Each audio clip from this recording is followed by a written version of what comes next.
नमस्कार, मैं हूं आलोक त्रिपाठी और आज हम बात करेंगे वरिष्ठ भाजपा नेता शत्रुघ्न प्रकाश से। आपने हाल ही में एक पुस्तक लिखी है जिसकी आजकल बहुत चर्चा है। ये पुस्तक है काशी विश्वनाथ मंदिर से धाम तक। हम इस पुस्तक पर चर्चा करते हैं आपसे। आप इस पुस्तक के विषय में जरा हमें संक्षेप में बताइए कि क्या है पुस्तक, और फिर हम इस पर विस्तार पर चर्चा करेंगे। ये श्री काशी विश्वनाथ मंदिर 1775 से 1777 के बीच में इंदौर की महारानी अहिल्या देवी ने बनवाया था, होलकर जी ने। 1839 को महाराजा रणजीत सिंह जो पंजाब के राजा थे, उन्होंने सोना चढ़वाया था। उसके बाद मंदिर ऐसे ही चल रहा था। 2018 में जो भारत के प्रधानमंत्री हैं और बनारस में लोकसभा के सदस्य हैं श्री नरेंद्र मोदी जी, उन्होंने विश्वनाथ मंदिर के परिसर को बहुत बड़ा बना दिया और बहुत सकरा रास्ता था, सकरे दरवाजे थे, लोगों को गलियों से, सकरी गलियों से आने में दिक्कत होती थी, और जो दिव्यांग थे, बुज़ुर्ग थे, उनका आना तो बड़ा मुश्किल होता था। तो उन्होंने बहुत बड़ा परिसर बनवा करके जो दो बड़े महापुरुष और महारानी जो इंदौर की थीं, श्रीमती अहिल्याबाई जी, उस श्रेणी में अपने को रखवा लिया, ऐतिहासिक। ये आपने जो कि मंदिर को लेके आपने बहुत लड़ाई लड़ी है वहाँ पे, चाहे दलितों के प्रवेश की बात हो, चाहे मंदिर के कर को लेके। तो जरा हम सिलसिलेवार जानना चाहेंगे कि मंदिर के कर को लेकर आपने जो लड़ाई लड़ी, ये मसला पूरा क्या था और कैसे इसमें आपको सफलता मिली? देखिए, मंदिर के बारे में उत्तर प्रदेश सरकार ने 3 कानून बनाए हैं।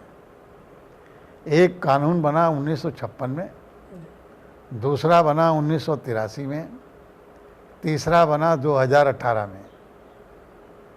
एक समय ऐसा था विश्वनाथ मंदिर में और अन्नपूर्णा जी के मंदिर में दलित प्रवेश नहीं कर पाते थे। तो उस समय सोशलिस्ट पार्टी ने इसके खिलाफ मुहिम चलाई कि मंदिरों में सबको प्रवेश मिलना चाहिए और पूजा करने का अधिकार सबका है। उस समय का नारा था, हिंदू धर्म की क्या पहचान, मानव मानव एक समान। और राजनारायण जी के नेतृत्व में जो सोशलिस्ट पार्टी के प्रदेश अध्यक्ष थे और उत्तर प्रदेश विधानसभा में नेता थे सोशलिस्ट पार्टी के, उनके नेतृत्व में आंदोलन सत्याग्रह चला और कई बाधाएं आईं। कई लोगों ने उसका विरोध किया। कांग्रेस पार्टी की सरकार थी, संपूर्णानंद जी मुख्यमंत्री थे। वहाँ लोगों ने स्थानीय स्तर पर स्टे भी ले लिया था स्थानीय अदालत से। जबकि भारत का जो संविधान है, उसके संविधान के अनुच्छेद 17 में अस्पृश्यता को अपराध घोषित किया गया है, और ये अस्पृश्यता से संबंधित है कि अगर ये दलित आएंगे तो ये मंदिर अपवित्र हो जाएगा, उनको दर्शन का अधिकार नहीं है, पूजा का अधिकार नहीं है। कई लोग गए, उनको रोक दिया गया। तो फिर सोशलिस्ट पार्टी के नेतृत्व में, उनके तत्वावधान में, राजनारायण जी के नेतृत्व में आंदोलन हुआ, और उसमें कई लोग कई जत्थे में गए। 20 मार्च को राजनारायण जी की गिरफ्तारी हुई, जेल गए। उसमें सोशलिस्ट पार्टी के महामंत्री श्री रंगनाथ जी थे, कृष्णनाथ जी थे सोशलिस्ट विचारक, और भी कई थे, प्रभु नारायण जी थे। भागीदारी बढ़ती गई और एक समय ऐसा आया कि सरकार को, संपूर्णानंद जी को कानून बनाना पड़ गया। मंदिर प्रवेश अधिकार और घोषणा अधिनियम 1956 और 58 आते आते फिर सारी बाधाएं दूर हो गईं और विश्वनाथ जी के मंदिर में और अन्नपूर्णा जी के मंदिर में सब लोगों का प्रवेश अनुमन्य हो गया, सब लोग जा सकते हैं और आज कोई भी रोक टोक नहीं है। फिर क्या हुआ, दूसरी घटना जो घटी, दूसरा कानून बना 1983 में, वो था कि 4-5 फरवरी 1983 को मंदिर में बहुत बड़ी चोरी हो गई। रात को करीब 12 से 3 के बीच में जो अर्घा है गर्भगृह में, ज्योतिर्लिंग, उस अर्घे को काट करके, सोने को काट करके चोरी कर ली गई। और जब 5 फरवरी को पता लगा बनारस में, तो तहलका मच गया, सारे लोग सड़कों पर आ गए और सब हर हर महादेव का नारा लगाते हुए इस चोरी का पर्दाफाश करने की आवाज़ बुलंद करते रहे। हम लोगों ने आंदोलन किया, मीटिंग की, सभा की, पुलिस ने रोका भी, कस्टडी में भी लिया, लेकिन वो आंदोलन रुक नहीं पाया। 8 फरवरी को बना, उत्तर प्रदेश के मुख्यमंत्री थे श्रीपति मिश्रा, उन्होंने कहा मैं काशी आऊँगा। तो लोगों ने कहा, बनारस के वासियों ने, कि जब तक चोरी का पर्दाफाश नहीं होगा तब तक मुख्यमंत्री को काशी में प्रवेश नहीं करने दिया जाएगा। और वह आंदोलन ज़बरदस्त आंदोलन था। बच्चे, महिलाएं, जितने भी आपके धार्मिक नेता थे, छात्र संघ के अध्यक्ष थे, बनारस बंद हो गया और वह चोरी का पर्दाफाश हुआ, चोरी पकड़ी गई, चोर पकड़े गए। लेकिन फिर बीच का दौर ऐसा शुरू हो गया, 1983 में श्री काशी विश्वनाथ मंदिर अधिनियम बनाया गया और उसमें एक न्यास परिषद बनाई गई। न्यास परिषद के आजीवन अध्यक्ष काशी नरेश श्री विभूति नारायण जी को बनाया गया। 2000 में उनकी मृत्यु हो गई और न्यास परिषद काम करता रहा। और फिर ये हुआ कि जो गैर सरकारी हिंदू होगा वही इस न्यास परिषद का अध्यक्ष होगा। लेकिन अधिकारियों ने सोचा कि चलो हम ही इसका अध्यक्ष बन जाएं। तो उसमें के जो मंडलायुक्त थे उन्होंने एनामिल पेंट लगा दिया, जबकि पहाड़ी पत्थरों पर एनामिल पेंट नहीं लगाया जाता है। हमने इसका विरोध किया। उन्होंने स्वयं को अध्यक्ष घोषित कर दिया। एक मुख्य सचिव हुए थे उत्तर प्रदेश में, उन्होंने अपने को स्वयंभू अध्यक्ष घोषित कर दिया, कानून को तोड़ करके। फिर कई घटनाएं घटी। एनामिल पेंट, रासायनिक पेंट, जो पत्थर है वह भी सांस लेते हैं। ये चुनार के पत्थरों से बना हुआ मंदिर है, तो पत्थरों ने सांस लेना बंद कर दिया। जब रासायनिक पेंट पोत दिया गया तो उसमें जो छेद होते हैं पत्थर के, वह बंद हो गए। फिर एक अधिकारी का पर्स चोरी हो गया तो उसने मंदिर निधि से पैसा 20,000 ले लिया। चांदी की जोड़ी थी, चांदी की जोड़ी तोड़वा दी और उसमें पेरिस प्लास्टर की जोड़ी लगवा दी। जैसे मंदिर न्यास का अध्यक्ष होता है, मंदिर का न्यास जो होता है उसका भी महत्व होता है। शिलान्यास, मंदिर न्यास, उसी तरह ड्योढ़ी का भी महत्व होता है। वहाँ सिक्के लगे थे चांदी के, वह हटवा लिए, कहाँ गए पता ही नहीं है। कई शिवलिंग, ज्योतिर्लिंग के कई छोटे छोटे शिवलिंग बने थे, वह पता नहीं कहाँ चले गए। ये जो सोना चोरी हुआ था और कोर्ट में रखा गया था, फिर दोबारा सोना कैसे आया, जरा इसकी भी अरे तो बड़ी दिलचस्प किस्सा है जी। ऐसा है कि उस समय की सरकार ने, केंद्र सरकार ने 1968 में एक स्वर्ण नियंत्रण कानून बना दिया था। कोई भी आदमी सोना रख नहीं सकता और कोई कारीगर सोना बना नहीं सकता।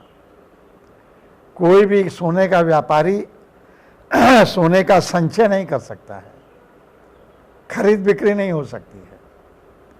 छूट थी तो केवल मंदिरों के अंदर जो देवत्व जिनमें होता है उनकी मूर्तियों को पहनाने के लिए, उनका श्रृंगार करने के लिए जब करघा चोरी हो गया जी। तो किसी तरीके से, अब सोना कैसा इकट्ठा कैसे हो, चोर तो पकड़ लिए गए और सोना भी पकड़ करके डबल लॉक में केस प्रॉपर्टी हो गया, मुकदमे की संपत्ति हो गई। वो आने वाली थी शिवरात्रि, तो शिवरात्रि में अगर दर्शन होता बाबा का तो वो स्वर्ण रहित होता तो और असंतोष पड़ता। तब इसके लिए वहाँ पे मंडलायुक्त ने मीटिंग बुलाई सबकी अधिकारियों की, इसको कैसे किया जाए। तो गए बम्बई में एक इनका दफ्तर है जिससे परमिशन ली जाती थी, कमिश्नर या एडिशनल कमिश्नर था। तो उनसे कहा कि ये करघे को हमको स्वर्ण मंडित करना है, आप परमिशन दीजिए। तो उसने कहा ये परमिशन नहीं दे सकते, क्योंकि ये जो देवी देवता हैं मंदिर के, उनके आभूषण के लिए तो आप सोना ले सकते हैं। अब करघे को उन्होंने नहीं माना था। तो फिर ये सब लोग वहाँ से निराश होकर दिल्ली गए। दिल्ली में संयुक्त सचिव थे के बख्शी, वहाँ बात आने लगी। तो ये हुआ कि जो अर्घा है वह अर्घा भी गर्भगृह का हिस्सा है, वह ज्योतिर्लिंग का हिस्सा है। तो वहाँ जो स्वर्ण लगाया जाएगा वह श्रृंगार स्वरूप लगाया जाएगा। एक दक्षिण भारत के अधिकारी ने इस बात को कहा कि बालाजी के मंदिर में जो स्वर्ण का आभूषण चढ़ाया जाता है वह इसी रूप में चढ़ाया जाता है। तब ये हुआ कि अब सोना लिया जाए और करघे पे लगा करके उसको मंडित किया जाए। तब किसी तरीके से वहाँ पर एक सोने का व्यवसायी था दिल्ली वाला, उससे बात की और उससे सोना खरीदा गया और अर्घे को, अर्घा है ना जी, अर्घे को स्वर्ण मंडित किया गया और वह अर्घा ज्योतिर्लिंग का एक हिस्सा माना गया और आभूषण स्वरूप उसको वहाँ लगा दिया गया। और जब शिवरात्रि आई उसके पहले ये लग करके सोना तैयार हो गया। नहीं, मैं ये जानना चाह रहा था कि जो मंदिर को गृह कर देना होता था, हाउस टैक्स की जो बात है, अजी उसके साहब, विषय में जी। ये तो अजीब बात है। बाबा की नगरी है विश्वनाथ, बाबा विश्वनाथ की नगरी है काशी, और मंदिर जो है, मंदिर का मालिक कौन होता है? मंदिर का मालिक वो होता है जिसके नाम पर मंदिर बनता है। ये न्यास, ट्रस्टी, पुजारी, ये तो पूजा करने वाले हैं, ये मालिक नहीं हैं। मालिक हैं मंदिर के स्वामी विश्वनाथ बाबा, जो ज्योतिर्लिंग हैं, ज्योतिर्लिंग मंदिर के बाबा हैं। और लगा दिया हाउस टैक्स वाराणसी नगर निगम ने करीब करीब 46 रुपया।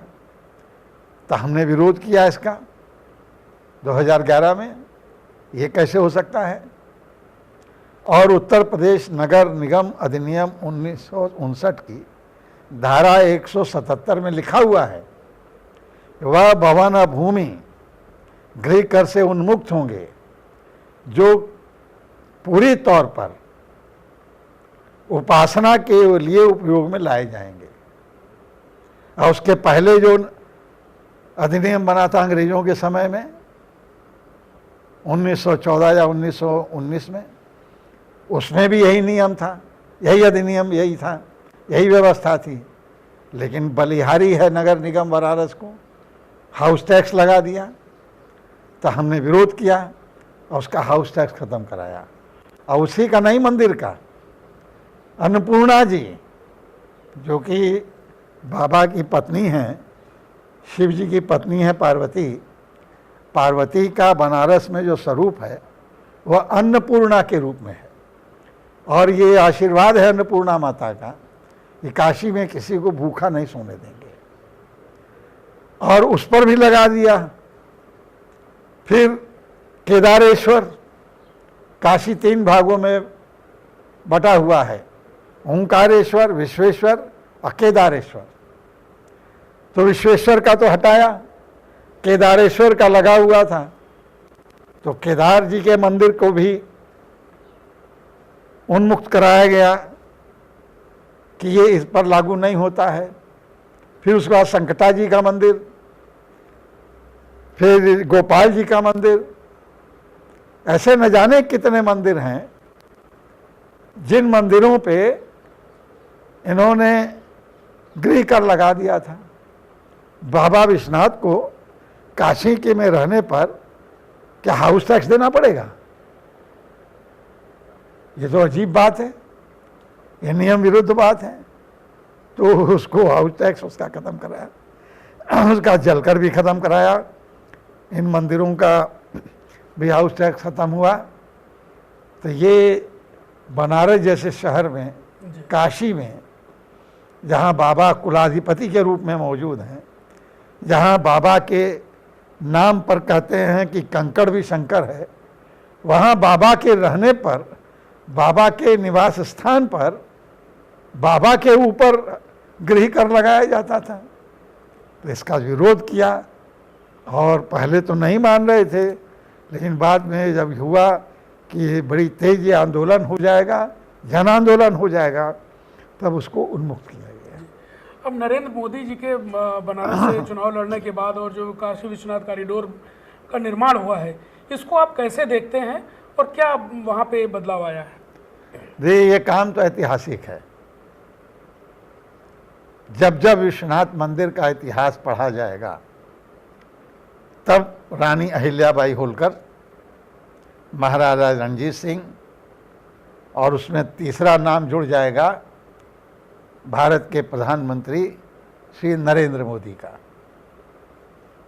13 दिसंबर 2021 को उन्होंने काशी विश्वनाथ धाम, श्री काशी विश्वनाथ धाम का लोकार्पण किया। और जो सकरी गलियां थीं, सकरे दरवाजे थे, वह सब बड़े हो गए। अब आप 4 गेट है, उत्तरी, पूर्वी, दक्षिणी, पश्चिमी। पूर्वी गेट गंगा जी की तरफ है, गंगा जी से सीधे दर्शन हो जा रहा है बाबा के दरबार का। हमारे यहाँ कहते हैं, बनारस में कहावत है, हर हर महादेव शंभु काशी विश्वनाथ गंगे। अब सूर्योदय, सुबह है बनारस, तो अब काशी का सूर्योदय तो विश्वनाथ धाम बनने से और भी गरिमामय हो गया, सुंदर हो गया, दर्शनीय हो गया और आकर्षक हो गया। वो तो दैवीय रूप प्रकट हो जाता है जब सवेरे सवेरे घाट पर, घाट के किनारे मंदिरों पे घंटा बजता है, पक्षी कलरव करते हैं और सूर्योदय की किरणें जो स्वर्णिम बेला के रूप में आती हैं, उस समय गंगा जी से काशी विश्वनाथ धाम में बैठ करके वो एक अलौकिक दैवी दृश्य सामने आ रहा है। और अब इतना बड़ा, व्यापक, भव्य बना दिया है कि उसकी कल्पना नहीं की जा सकती थी, लेकिन उसके लिए भी कानून बनाना जरूरी था। इसलिए 2018 में पहले इसको अध्यादेश के रूप में लाया गया, फिर इसका अधिनियम बना, दोनों सदनों में पास कर दिया और एक व्यापक परिसर बन गया है, व्यापक परिसर। और अब लोग जाते हैं, जाने में दिक्कत नहीं होती है। अब दिव्यांग भी जा सकते हैं, बड़े बुजुर्ग भी जा सकते हैं, और सबके जाने से जो दिक्कत होती थी छोटी सकरी गलियों में, छोटे छोटे दरवाजे होते थे, वह सब दिक्कतें दूर हो गई हैं। जी। ये अपने आप में एक पौराणिक इतिहास का नया अध्याय शुरू हुआ है। हमसे बात करने के लिए आपका बहुत बहुत धन्यवाद। ये थे शत्रुघ्न प्रकाश जी, जिन्होंने काशी विश्वनाथ मंदिर को लेकर जो इनकी लड़ाई रही, जो इनका संघर्ष रहा, उसके विषय में हमें बताया। कैमरामैन विजय के साथ मैं आलोक त्रिपाठी, ईटीवी भारत, लखनऊ।